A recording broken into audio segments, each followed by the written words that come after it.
I want to informally introduce our panelists, and I also want to thank everyone for coming out. I know it's been kind of hectic, especially with rain. But our topic today, we'll be talking about negotiating, and every person that's up here has a different story on how they got where they are, and a big part of that is also their ability and their skills to negotiate. So with that being said, I wanted to go through each person individually for a brief second, just to briefly have them share their story, and then we'll go right into topics. So starting off with Dave. Hello everybody, I'm David Tran, and I've been doing real estate since 2004. Got into real estate, stopped doing real estate, started a property management company. Then right after that, started coaching people, coaching college students how to buy properties with no money down and stuff like that. So one of my passions is helping people, teaching, and yeah, I've been doing it since 2004, pretty much. That's it. Sean, your turn. Oh. Hey guys, my name is Sean. I've been doing real estate since 2017. I did it out of a dire need because I just wanted a change in life. Prior to that, I was doing retail sales, so the mall setting, Foot Locker setting, if you guys can think of that. And I just needed a change in what I wanted for myself. Real estate just so happened to fall on my lap. My first year, I purchased 8 properties. My second year, I lost them all. And then, you know, I decided from then on to learn and be patient and do real estate the correct way. And at the same time, sharing my experience so others don't make that same mistake that I did. So right now, I focus mainly on wholesaling. That's how I build a lot of my capital. And yeah, that's it. All right, my name is Nick. I started real estate in 2007. I was going to college, I had no money. I had a classmate who told me that you can make money with real estate. I was like, how when we have no money? He told me to get into wholesaling. I gave it a shot. It worked. I think today's event's on negotiations. I will tell you, I've done all types of negotiations. The preferred type is one where I don't have to negotiate and they're begging me to buy. That's the one I started with right off the bat with how I did my first few deals. As time went by, I actually learned that I had to negotiate. And I'm gonna talk about, I've done all types of negotiations. I've done one-on-one, through lawyers, through realtors, through all different filters. So whatever you guys don't talk about in terms of negotiation, I will talk about. But since then, I think you guys have been to maybe one or two of my events, I'm sure, in here.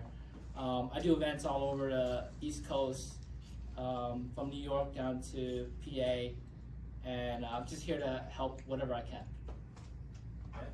And I think there's so much that we can learn from these guys, especially with their level of experience, but the variety of level of experience, where some of them have actually been in the game a lot longer than others. So going on topic of negotiations, like what are some things that we hear quite often outside of just like a general, you know, look on the MLS or finding something on Zillow, as far as like strategies go? I believe I talked to someone today just recently about whether it's seller financing, whether it's subject to, or whether it's like finding a deal that maybe, like you said, Nick, someone's like really begging you to sell. So what kind of situations do you guys find yourself into, or what kind of situations are you guys putting yourself into to find a deal or negotiating for a deal? I think, just to be clear, we're talking about not structuring a deal, right? We're talking about right. How to get a good deal. Right. Okay. Do I share? Well, part of that is also the same though, right? Like in a sense, like how can you structure a deal to, like, that's part of negotiating as well. I get what you're saying. It's just, if we kind of talk about structure, it can go in a million ways. Right. You know? Yeah, without, I guess, going on a tangent. I think for me, like, to get them on board, yeah, with whatever you want to do, I think is more important. What board that is, I don't know. Right. You know what I mean? Right. But to get them on board, I think is what is a skill in itself, right? Did we just talk about how we found our first deal or something like that? No, well, I don't know. Yeah, let's start off. I mean, what is your specialty with negotiation, Dave, and versus Relationships. relationships? So one-on-one. One-on-one relationships. Okay, so talking to people one-on-one. Yep. What about you, Sean? Yeah, I'm the same. Okay. One-on-one. Who else here does a different strategy? Because I do one-on-one, but I can do it through lawyers, and I can also do it through realtors. That's different because there's a filter, right? There's a buffer. Yeah, you gotta know how to play that buffer. Not saying that their strategy is bad. I'm just trying to make sure that we're addressing everybody's questions, right, or desire to play this game, right? I don't even have lawyers in PA, so yeah. Right. Yeah. You go first. No. I think I wanna learn I too. think you should go first because mine would be like step 2 of what you do. I mean, I don't know the skill level of everyone here. I'm always talking to the audience that just started, right? When I first started, just like anything, I think the first thing that's most important, I would say, is the hunger, right? To go out there and do something. Everyone's trying to find the perfect strategy, but in reality, I just knocked on doors. I started at North Philly, and how hard is it to find a deal? You knock on doors. People want to sell houses, they sell to you. It seems so common sense that everyone these days are looking to do like a text blast strategy or something found for them or hands-off approach. I'm just saying, the old school approach works too. That's why a lot of people are still doing direct marketing. If you know technology, use it. If you don't, it's really simple. Ask around. You walk around with a dog or something, and next thing you know, someone's interested. That's what I did. I knocked on everyone's door. And what was my script? Knocked on, hi, I'm just wondering, do you want to sell your house? Did anybody come out with a gun? Every one of them, except one. Actually, to be honest with you, I actually started talking because I was hungry. I actually went to all the drug dealers in the corners too and asked them if they sold properties too. Like at the end of the day, I was younger, so no, I didn't have much fear. I'm just very focused. And they actually got people calling me too because they actually had people that sold them drugs that didn't have money to pay, so they want to sell their houses. So I'm just saying, deals can come from anywhere. I'm just telling you a street story of anything can happen, because if you don't hear my story, you'd probably be like, oh no, this would never happen. It happens. Yeah. Right, so for me, grassroots, starting off, then I started putting aside, there's many ways to get leads, right? I walked into the local real estate office. The first thing I walked in was, when I walked in, everyone was just like, who's this kid? My first thing was, hey, anyone here has real estate? Anyone here have real estate to sell? Everyone, of course, is gonna say yes. And I said, I'm an investor. You got anything to sell me where I can make money? You can make money, and I'll keep buying. And there's a lot of people there that was just like, oh, they don't have nothing, so they're not gonna respond. For someone that has something, they're like, hey, can I talk to you? Can I show you something? There you go. That's my first connection. How hard was it? Not hard at all. But at the end of the day, how many people will do it? So that's just a start. Sean, you could jump in. Can I just elaborate with you, Dave, for a second? So, how did you identify an area too? Like, how did you identify North Philly as your first area that you wanted to target? I'll be honest with you. It was Temple University. I'm like college, made money, and it doesn't matter. I was just trying to get buying real estate, and then it started with North Philly.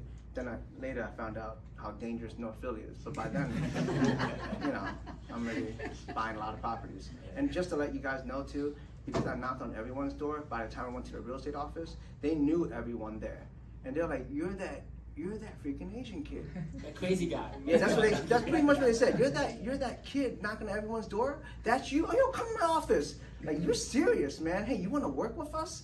And when I bought the properties, the state representative became my tenant. He became the sheriff.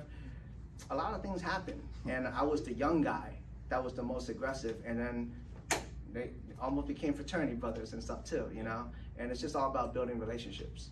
So my bad, I mean cut you off. So how did you negotiate some of those deals though? When they found it was like I actually asked them, because they've been in the game for a long time. I said, how do you find deals? And they always told me this. They're like, David, it's all about service. How can you help people? Go to the churches, go to help out the community. And my first thing was like, wow, how am I gonna make money like that?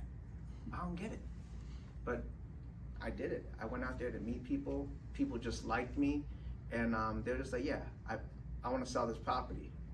And when I asked them what price, it was already underpriced. I'm like, I don't even think I need to negotiate. I just need to buy it, and that's it. I mean, I'm buying corner property. I bought wrong properties too. This is another story. I bought drug corners and stuff. I didn't know they're like at $26,000, 3-story mixed uses. I'm like, wow, that's cheap. How much can you rent it for? 400. I'm like, I'm cash flowing all day in North Philly. I love North Philly, you know. So at the end of the day, that didn't work out for me because I couldn't kick the guys out the corner. I sold it to a grocery store guy. He made friends with all the drug dealers. Everything's cool. And then like 10 years later, I found out that grocery store, that was his first property he bought. He owns over 100 properties. He's like, yo, that first property I bought from you, I made money and I bought more. And I'm like, damn, you good. You tougher than me, man. You know, just this is a right fit for everyone. But the point is, get started. Toss it on to you, man. What's the question? Something about real estate. Yeah, so it started off with negotiating. Like what like for you, I mean obviously for Dave was knocking on doors. Like everyone knows Right. that you knock on doors, my man. So like tell Yeah, us for someone me, who made this story. when I decided to get into real estate, I was doing retail sales, and that was always my background for like a decade plus. And I was like living paycheck to paycheck. I was like, man, working in this industry, I got nothing from it. No 401k, nothing left over. But then when I really sat there and thought about it, I was like, you know what? They put me through really good training, actually, you know, in communication, leadership, and stuff. So I said, I'm gonna take that and apply it to the real estate market. I said, I believe that's my value. So I really do love negotiation just because of the communication aspect. And hearing Dave's story, my first wholesale deal, like I made 10 grand and 90K, and I had joined a real estate club, and it blew everybody in that club mind that I did that, including myself. I'm like, holy crap, I did it. They gave me an award and everything, lift my chair up, shout at me, and I was like, holy, this is new, you know? And 30 days later, I got fired from my retail job, and I was like, man, things really do happen for you if you just take a moment and kind of like receive, you know, rather than sit in the suck. I mean, I'm not gonna say I didn't cry, I did, you know, but luckily I had a group to kind of reflect and share that, and they said, hey, look, and this little bit of advice changed a lot of my life, because they said, hey, look, if I lost my job, would you be talking crap to me like you ain't gonna get another job, you ain't gonna be okay, you won't be able to feed you? Like nobody would really do that, right? So then they said, then don't do it to yourself. And I lifted my head up and I was like, you know what? I see this as a really great opportunity to just dive head first. And at that time, I was around others that were kind of like doing big things with their craft. Like a good friend of mine was a tattoo artist. So he was sharing his experience of him going full time as a tattoo artist. Today, he makes like 50 grand a tattoo. It's wild, you know? And just, I guess, being around that type of energy, it was just like, hey, it's better you give it a shot rather than second guess and live in regret. So luckily I had a teacher at that time to help me talk to my family. I think that was the biggest negotiation of my real estate career, was how do I negotiate with my family to get time to actually do this? Knowing I got, you know, 2 kids, a brand new, I mean, he was 4 years old at the time, I think, when I started to make this decision. Starting school next year. I'm with my wife today and her family. I'm with her family, you know, not mine, but I live in her family side of things. And, you know, she's a daughter, a sister-in-law, a mother, an aunt. And it's just like, how do I speak and negotiate to her family to respect my choice and actually root for me to win, you know? And luckily I had some coaching for that negotiation, and it went really well because my wife gave me 1 year to make it happen, because that following year my son started kindergarten, right? So I was like, bet. What? No, what was the question?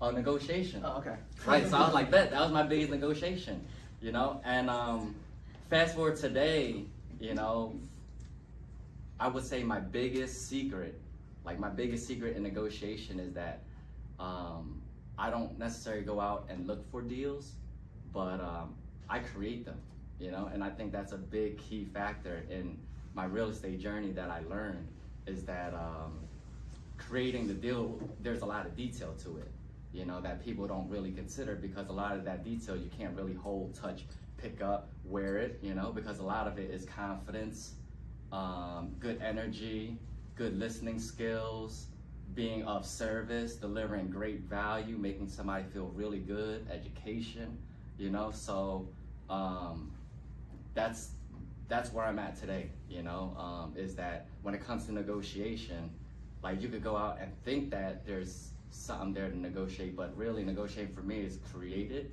you know, and it's a lot of that stuff that I mentioned that people don't necessarily always talk about because you necessarily can't feel it or hold it, you know. I mean, Sean, can you give us an instance, and I'm sure you can find one in your kind of memory? Oh, I do have one. Yeah. I was speaking with Aldo. Okay. I just closed on a deal last week, right? The funny thing was, I talked about this deal last year, you know, in one of Nick's events where I was trying to pitch it to buyers, you know, on deal night, we call it. And the audience was like, oh, Sean, don't even waste your time. Don't bother.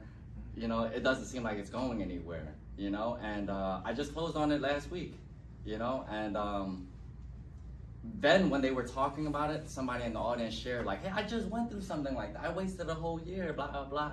And then my response was, well, I just got into it. Like, I'm not gonna put a year into this seller and nothing ever happened. I'm gonna give it a shot. And I think it took 4 to 6 months, but 2 of the months was him just packing, you know what I mean? So I feel like just delivering a lot of those details, I was able to create a deal from that, especially when I went into his house, he had a stack of agreements with other wholesalers, you know, and I saw it, and I'm like, wow, you know, I shared that story. Can I get that? Yo, by the time I got to his house, before I even stepped foot once I stepped foot, he said, the nicer they come, the cheaper they are. And it's just like, I hate liars.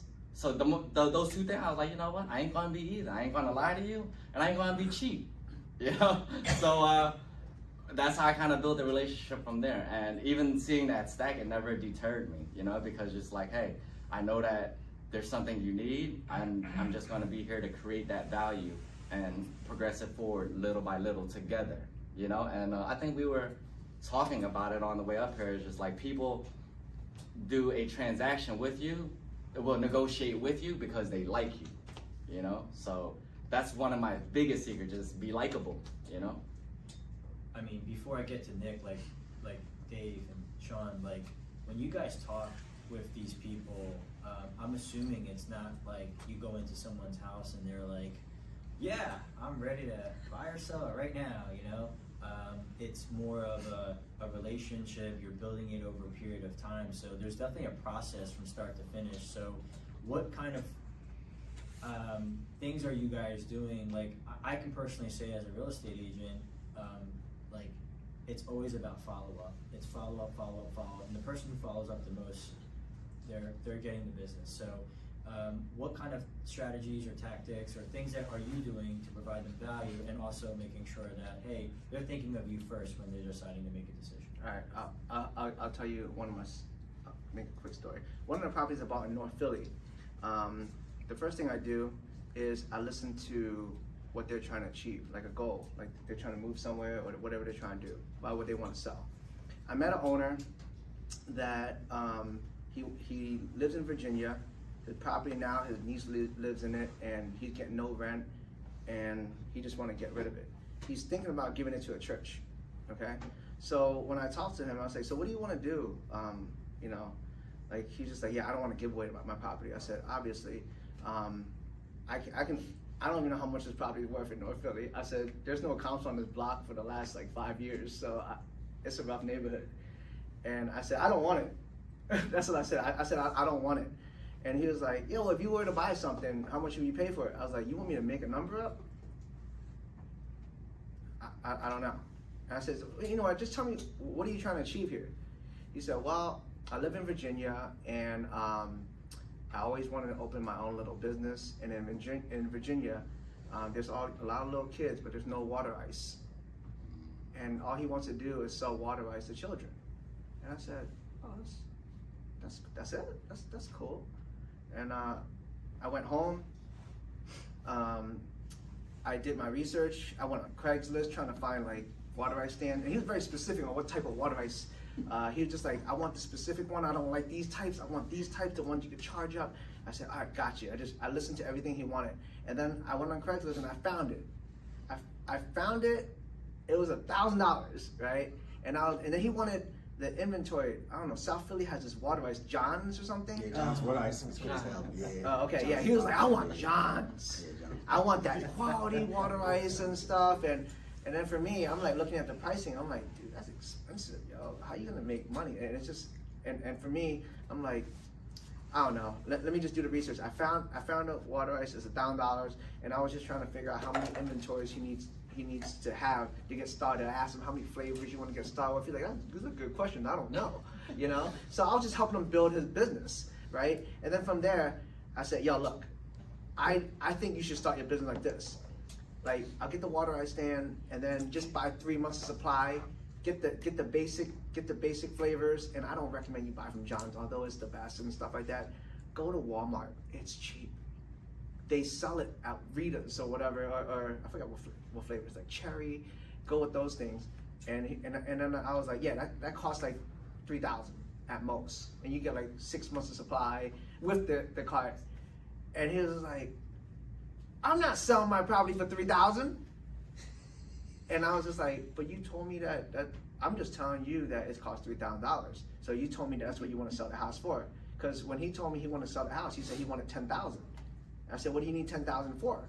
And he was like, I need $10,000 to buy the water ice. I said, it doesn't cost $10,000, it costs $3,000. And so for me, that's value. So just because I can figure things out that people can't figure out, I'm just showing him, and he's like, no, I'm not, I can't get, I'd rather give it away. I said, all right, then let me give you the information to the guy. And then the guy, then I found out the Craigslist, I called the Craigslist guy. He's like, yo, someone bought him. I'm like, already? Ah, dang it. And then, so I started doing research some more.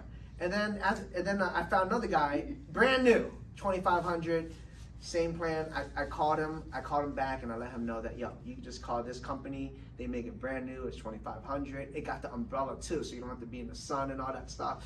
And he was like, yo, what are you doing? I said, I'm not selling you the property for no $3,000. I said, dude, I'm cool. I don't want to buy your property. I'm just here trying to help you achieve your dreams, man. And the guy was like, what? So you did all this research just to help me achieve my dreams? That's what you told me. You want to help the children out? I can just imagine kids running around all happy and stuff. And he's like, you did this for me? I said, I did this for you. I said, and he's like, thanks, man. I said, no problem. Hung up, didn't talk to him for 6 months. One day, calls me, Dave, where you at? I'm down from Virginia. You got time today? I said, yeah, what's up? I can meet you. And he's like, I brought my wife. Met his wife, and his wife is ripped. I mean, she's a fitness coach. She's got some guns, right? I'm like, wow, that's your wife? I'm like, dude, you don't look like you have a wife like that, man. You know what I mean? And now I know. And he's just like, my wife wanted to meet you. And then she met me, she talked to me, and then she's like, what do you do? I was like, I teach people, I help people, and I'm just doing what I do. And then she looked at me, she's like, you don't really need this property, do you? I said, what property? You know, she's like, my husband been telling me for 6 months in my ear, you gotta meet this guy, you gotta meet this guy. You know, he's the one that helped me with my water ice stand. He's like, I wanna help him back. And she's like, I'm here today, I'm about to give this to a church today, but I just met you and I really like you. I really think you're gonna, me giving to a church and me giving to someone, I believe that you're gonna help out the community and help people out. Let's get this shit signed and you can have this fucking property. I was like, what? I mean, I bought it for $3,000 and then the next day I sold it for 17. Just saying. And then they rented it for $800 a month. just saying. I mean, did I answer your question? I forgot. I just told my story. I What forgot was the else. question? Again, what was the question? Yeah. Man. Value. Creating value. Create value. Yeah, it was creating value, but also, we're I'm sorry. You made us cry, man. yeah. It was pretty much Look at you, using, some using your ability for negotiating. Oh yeah, And- I don't and- really sit there and like, I guess when I think about negotiating, Yeah. for me personally, I don't sit there and think about how do I game someone and negotiate someone. I always just think about how can I be of value, and if it's meant to be, it's meant to be. I can't force it. It's like making offers. If I say, yo, you want to sell your shirt? I like your hoodie. You're like, no, I'm wearing it right now. All right, then can I buy your jacket? You know what? It's getting old. How much? All right. Right. So that's why some people say it's a numbers game. But if you want to lock on target, you want to work that thing for life, go for it. I mean, but there's easier ways. That's all. Oh, now I remember the question. It was about follow up. Like, what kind of like strategies are you doing to like, whether it's follow up or like to generate a deal? When I deliver So, value yeah. like that, I'll be honest, people always follow with me because they're always wondering what else I can help them out with. You know, I mean, that's why being of value is always my number one thing. You know, it's like if I help someone do something, they're like, yo, what? I wonder what else this kid can help me do, man. Like, he just made a 10 grand investment turn into 30 grand. I mean, what else? And I think the biggest thing also that everyone has to consider is that these kinds of things take a while. Like Dave said 6 months, but it took him 6 seconds to say 6 months. So just something for you guys to consider because 6 months is a considerable amount of time. Yeah, real estate, one thing I learned about real estate, it takes time. When I first got into real estate, I always thought about fast money, especially when the market's going up, everyone's just making that fast money. But overall, that's not a really good strategy. Just like a job, you can make. It's like a thrill, you know. It's like one night stands or something like. You know, I'm talking about that. It's short term. It's short term. But if you want long relationship, you want long term, you have to change your mindset. You have to think long term. You have to think long term relationship. You think about what kind of person you want to become. What do you want to be known for? It's deeper than that. You know. Sure. Yeah. Sorry, Sean. The question? So the question was Value. Or question was negotiation strategy. it's a lot harder to go up to it's a lot easier said than done, right? So like when you follow up with someone, no one's gonna be like, hey, I got it. I remember Yeah, your question. yeah, okay. So who's new here? Like with a raise of Who's hand, a newer like- investor? Like who's newer? Like a year or younger? Yeah. 0 deals sold. Yeah. Like don't be shy. Yeah. Now, I was living paycheck to paycheck, all right, when I started. So it's okay to be honest. I asked that because I still feel new, and I know how hard it could be in real estate. You know, the vocabulary, the strategy, the numbers. I know how hard it could be because even when I learned RE, you know, real estate, I was like, what does RE mean? You know, I'm like, what does it mean? Even private money and hard money, it was hard for me to distinguish. So I mean, just applying that. And I consider myself to be pretty smart, I like to think. So when I break it down like that, I'm like, man, today, because I know it seems so easy, but I was like, for somebody who's new, it may take them some time to distinguish, right? So knowing that when I talk to people, I let them know the answer straight up. That I deliver it in a way where, hey, this is the answer, you can take it and you can go do it, you know? But the truth is, it's really hard to still apply, you know, at times. And I'll still coach them through it as many times as they need. But in the end, I still realize and remember how hard it could still be. So at the end, a lot of times they just end up coming back because of the value I delivered to them. Even if they got success through me just giving them the answers, when they need me again, like Dave said, they'll come back to you. And like to share a story is I do that a lot in my community. I'm Cambodian, Vietnamese, raised more Cambodian. So when I kind of got out of scarcity, like that mindset, I'm gonna be honest, I hated my people. You know, I didn't like going back to that scarcity mindset because there was so many of them. And I know how they could be so attached to it, so I didn't want to be around that anymore, you know, which was, I meant, wrong of me to do, you know, because there's not many that actually get out that go back, you know, so I ended up going back more to my community even more when I realized that, with awareness through my team telling me missed opportunities to help my people. So I was like, you know what, I'll give them the same great service I do anybody else. And that's what I did. I realized I did a lot of transfers, a lot of education with my Cambodian community. And now I deliver so much value to the leaders. Like I talk to the leaders in my community, you know, like the ones that are going to political events, shaking hands with the leaders and stuff like that, running the nonprofit organizations. And because I gave them so much value, they always hit me up to do things and partake because they want me to partake in the community. My Facebook is Sean Radiant Sun, if you guys want to follow it. You know, if you guys do follow it, my picture up top is me doing a flag raising that I got asked to be master of ceremony last year. And I'm like dead smack in the middle with all these officials, you know? And sometimes when I look at it, I'm like, how did I even get here? You know, and it's just like, man, I just always was in that mindset to give them the answers, to give them the value, you know? And I learned that sometimes if I deliver a great service, I will get compensated. It's not even a question or doubt about it. So it's just like, I don't even think about the money no more. It's just like, hey, there's a situation. If I can plug myself in and assist in any way, shape, form, or whatever, you know, whether it's education, giving them direction, giving them a plan, giving them ABC 1, 2, 3 steps to go apply it and do it, you know, whatever it is, I'll do it. And I share that because I would have never thought that it would come back in that fashion. You know, there was a inner circle of the leaders, and you know, I got voted to be what was that title? Sexiest Cambodian? He took that from you, right? What was that? I don't forgot what it was, like chief advisor, you know, to the board, you know?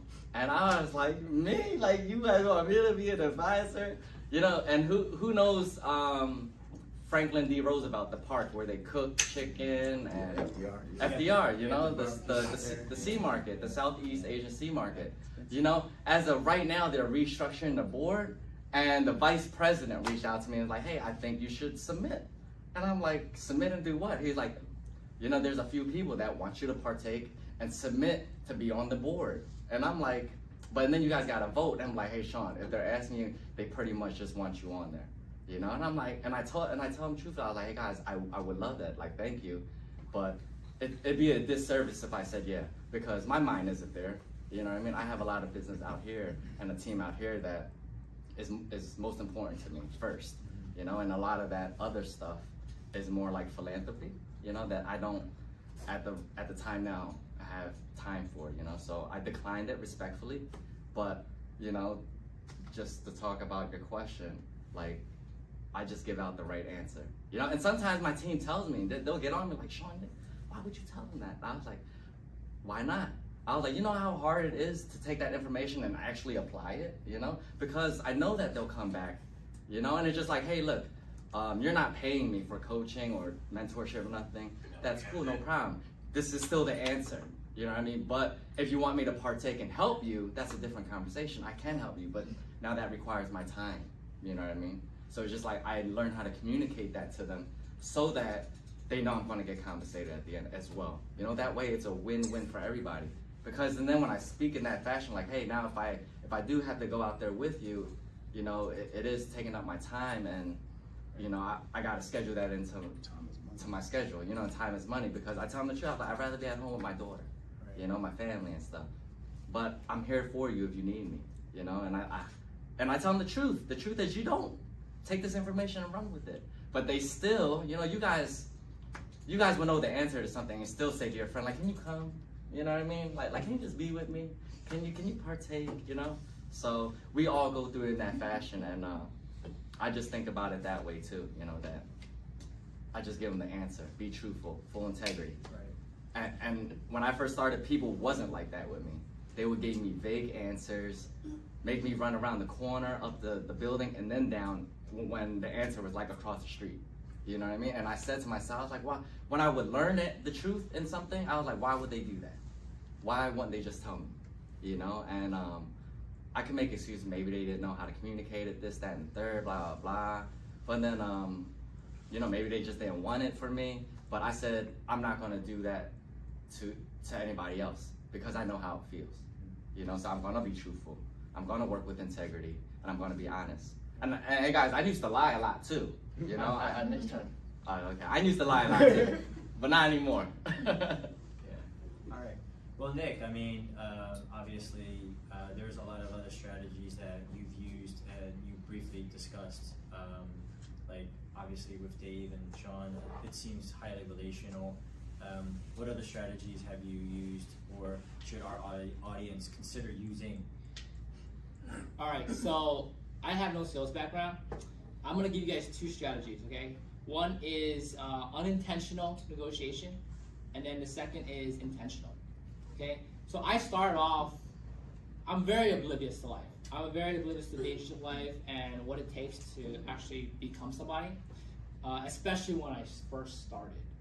And I heard my friend, my friend was telling me, hey Nick, you can flip houses and make no money.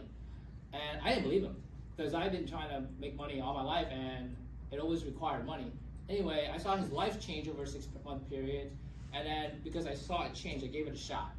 Right? I copied exactly what he did. He went out and posted bandit signs, so I did just that. And world behold, somebody calls. A lot of people actually. Police officers, fire departments, town officials, they all called me telling me, hey Nick, you don't take this down, you're gonna get fined $500. I didn't take it down. But out of that basket of calls, there was people that were like, Nick, I need to sell my house. Okay, and my greeting said simply this. Hi, my name is Nick. I'm interested in buying your house. If you give me your name, address, and reason for selling, I'll call you back within 24 hours. A town official is not gonna give me an address, right? But everybody that followed those exact instructions, they gave me the address, and those are the only people I called back. They also had to give me a reason for selling, right? And as crazy as enough, I didn't know anything. I never took a class. I didn't know how to negotiate. I didn't know I had to have money. All I knew was that my friend was able to do it, and so I'm gonna figure it out. So this homeowner called me, and he was like, Nick, I'm losing my house. I have 3 kids, and if you want to buy it, come down and buy it. So I set up an appointment. I went out there. I met with him, and I asked him, okay, so what's going on? And because the most important question you have to ask is, why are you selling, right? And that's a very important question to ask, because when you ask that question, they remember all the reasons why, right? And then because of that, when you negotiate price or come up with price, it's because they remember all the reasons why. Price is really easy, really fair. Would you guys agree, right? But by the way, I have ways to ask for price where price is always low, and I'll tell you guys that in a little bit. But so I went out there, I met with him, and even though he already left me the message on why he's selling, I re-asked the question, hey, my name is Nick. But wait, by the way, I had no strategy. I just knew, like, hey, oh, you're Freddie? Okay, this is your property? Awesome. Why? I was just asking her to say, I was unintentionally negotiating with this gentleman, you understand? And he's like, I'm behind my payments, I'm about to lose it in like 3 months, and I just want to move and relocate to an apartment. And I'm like, okay. So I asked him, what do you owe in the house? And he's like, $240. By the way, like, this was 2007. Zillow just came to exist, right? And Zillow said it was $240, right? So he owes $240 and it's worth $240. There's really no money to be made here. Would you guys agree? Right? And so I didn't even know Zillow was in the picture at that time. I just knew he owed $240. And then the next question I asked him was, would you sell for what you owe? Okay, he told me he owes $240, and I asked him the next question, would you sell for what you owe? He's like, I can't even make the payments, so I don't care. You can buy for whatever price you want. I'll sell for what I owe, right? And then I was like, okay. From there, I got home, I went online. Back then, 2007, there was like these real estate REI clubs that were online, and I would ask the question, hey, how do you make money on a house where there's like, I didn't even know what it was worth. I just knew he owed $240, he's down to sell for $240. I was really excited. And then these guys at that time, Zillow was brand new. So they were like, go on Zillow and look up value. I went on Zillow, I saw that it was $240, the Zestimate was $240, he owes $240. I was like, there's no money here. And then everybody was like, you gotta do a short sale on it. Okay, so up to this point, this seller is one, they're behind on payments, 2, they're down to sell, 3, they're down to sell for what they owe. You guys got that? There's no negotiation here. Am I right? And I told him, if I can help you sell for what you owe, like what would you want me to do in exchange? He's like, if you could just help me move, like give me some money to help me move, that'd be great, right? So that's the very least that he wanted. And so once I went home, I jumped on the computer, I found out I had to do a short sale. I came back to him, I told him I gotta do a short sale, I've never done it. He's like, I don't care, okay? He's like, look, I have nothing, I'm gonna lose everything already. So if you wanna give it a shot, I trust you, I'll let you do it. What do you need from me? And so I was like, this is what I need, right? And then I got it from him, and then I went home, I submitted to the bank, and then the bank told me I need other stuff, so I came back. I had to go back for like 3-4 times. The point though is, this seller was on board to do whatever I want, okay? This is unintentional negotiation, okay?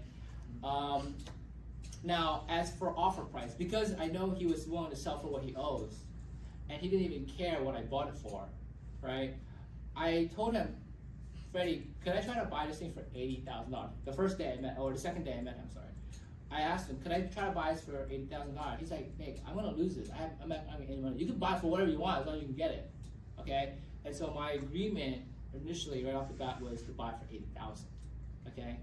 From there, I sent the sales contract into the bank sent our appraiser out, and then they came back and they say, Nick, we can't sell it to you for $80,000. That's how short sales work. You have to make an offer, and then somebody sends it to the bank, all the information that the bank needs, and then they send out an appraiser. Once the appraiser comes out, they figure out what they think it's worth. From there, the negotiation starts, right? And I'm like, okay, you can't sell for me for 80, fine. Can we do 85? Okay, and they were like, no. Okay, can we do 90? Okay, I was just going up a little bit by a little bit, right? And then they were like, no, and then from when I got, can we do 95? They were like, no, they were like annoyed by the fact that I was only going up 5,000 at a time, right? And again, this is unintentional negotiation, because I learned that later on that when you do this, there's a point where they break. And because they are like tired of going back and forth looking at the file or whatever, they just do it. They just tell you what they want, right? And so I didn't learn this till later, but I didn't know that I'm supposed to go up a lot higher. Do you guys follow what I'm saying? And so by 95, they were like, Nick, look, I'm just gonna tell you what we want. Okay, at the lowest, we want 115. Can you do 115? Okay, so the bank was willing to sell to me for 115. Okay, and once I was able to get the approval for 115, I flipped it. I didn't have money to buy it. I put it under contract, found a buyer, they gave me $50,000 for it, and that was the end of it. That was unintentional negotiation. You can be really successful in this business, okay, being one, honest, okay, to telling people you don't know what you're doing, but you're trying to help, because he just needed some money to move, right? And he had nothing to lose. And I told him I didn't know what I was doing, but I'm gonna try to figure it out. And I have people that I can ask questions to get this done. And it was really just the website people, you know, it wasn't real people. You know, I didn't even know this community existed at that time, right? And so what I'm trying to say is, like, you don't have to know anything to start. Better yet, the fact that you go in it and look like you don't know is actually gives you a better edge, because there's a lot of people that prefer to work with you versus someone that looks like they know, because they feel like you're too smart. And because you're too smart, you're probably taking advantage of them, or are able to take advantage of them. Whereas I look like so oblivious that they're like, this guy can't harm me, okay? And because he can't harm me, he probably is really trying to help me, even though he doesn't know anything. Do you guys follow? And he had nothing to lose. And so because of that, he took a chance with me, and it worked out for him. Okay, I gave him the money to move out. I gave him the deposit for his place, and so he had a great experience with me. And that was my first deal. And I did it. It was like 20 hours of work, and I made $50,000 on it. And it took over 3 months to do it. After that, So that's unintentional. After a period, I did a lot of that. I started seeing patterns. I am a pattern person because I think when you can identify patterns, you can scale, right? Plus, why try to figure out 100 different ways to do it when you just figure out a pattern that you can easily execute over and over and over again? Would you guys agree? So, to me, the easiest game in terms of patterns is playing on MLS. Okay, I do a lot of MLS game. Okay, so around 2010, 2011, so I started in 2007, and I was doing a lot of direct marketing and all that stuff to meet homeowners and sellers. But then around 2010, and 2007 prices were falling. 2010 prices already fell a lot, and at that time now, I started having access to what's called the MLS, because up to that point, I didn't have MLS. I had Zillow to figure out value, right? Now I had MLS. And Nick, what's MLS? The MLS is called the multi-listing service, and it's a system that realtors use to put properties for sale. And then what happens is when it gets sold, it captures the data of like what it's sold for, how many beds it count, where it is, and all that. And the whole business is kind of like it's like Carfax. It tells you the value of what a house is in an area, the real, more accurate value, right? And so by 2010, 2011, I had access to MLS, and before I ever went to look at a house, I would always try to figure out now what the actual value of the house first was, versus going on MLS. Versus going on Zillow. I would go on MLS to look for value now. And I started to see that value of, I started to see value being whatever it is, but I also started to see houses for sale for the same price I'm trying to buy these houses off the market for. You guys follow? Like, I was doing marketing and I would run into houses for like $100,000, right? And their value would be like, let's say 300, 400 grand, okay? Their ARV, right? And I'm trying to buy it for 100. But I'm seeing houses on the market for 100. You guys follow? It's like less work because it's like you have access to it online. Yeah. So the MLS is a system where like realtors put houses for sale, and so this system had houses on the market for sale for 100, and no one was buying it. You guys got that? Okay, and I started to see that, right? So this is where I started getting into MLS game, and I'm like, why am I spending money to do marketing when I can just go on MLS to buy these things? Because it costs about an average of like $4,000, $5,000 to generate a real transaction in real estate, right? So why am I doing that when I just go on MLS and buy for the same price? Or better yet, if I know how to negotiate, I can even negotiate down even lower than what I can actually buy it for through marketing, okay? And so next thing you know, I started buying stuff on MLS. And I started to learn the game on the MLS. And the MLS game is like this. There's, I don't know how the market is here, okay, in this area, but I like to fish or play in an area where there's already a lot of inventory. We're in a market where inventory is very scarce right now, okay? And because we're in a scarce inventory market, relationships are very important, okay? Relationships with realtors are very important.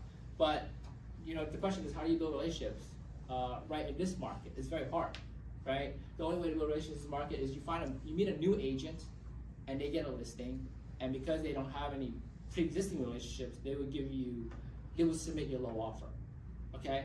But if you're working with an experienced agent, they already have pre-existing relationships, am I right? And because of that, you can't just get in there and get a really low offer, okay? But let me just talk about the MLS game.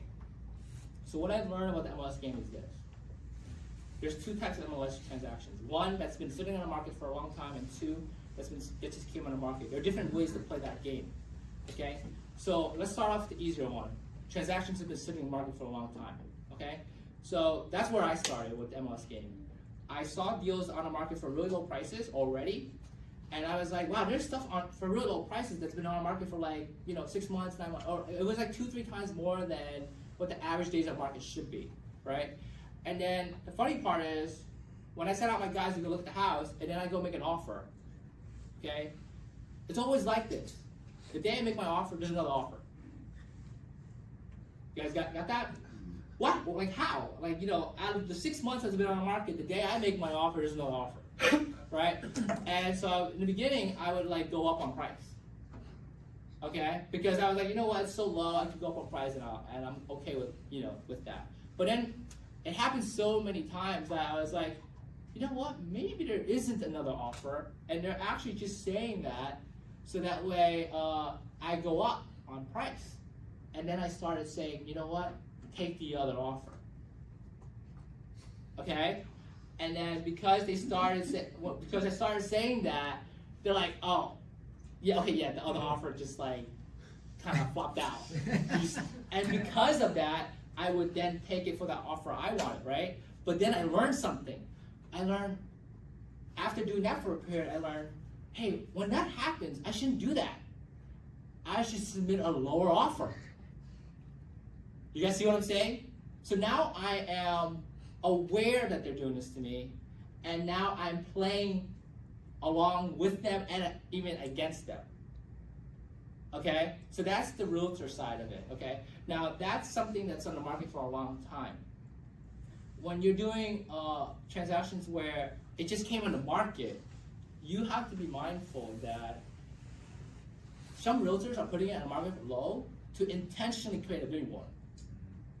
Okay, and so because of that, if you go out there and look at it, you're wasting your time. Okay? So there's two ways to play this game. If you're gonna play this game and you wanna get it low, okay, you have to come in really strong. Meaning like no due diligence, and you're gonna put down like $50,000 non-refundable, and you're gonna close within a very short period of time. That's how you play this game. Do you guys follow? Because they're going after price in this game. And because you're not going to play the price game, you have to play the strong game, right? Whereas if they're sitting in the market for a long time, I'm going to go play the price game because I want to get it cheaper. And then because I can play the price game and get it cheaper, I'll get it cheaper. But in this game, hey, it just came on the market first day, second day, third day, or within that week, that's a strong game. And so come in strong. And if you can come in strong, that's the only way to win it. Especially if you're trying to get it at a discount.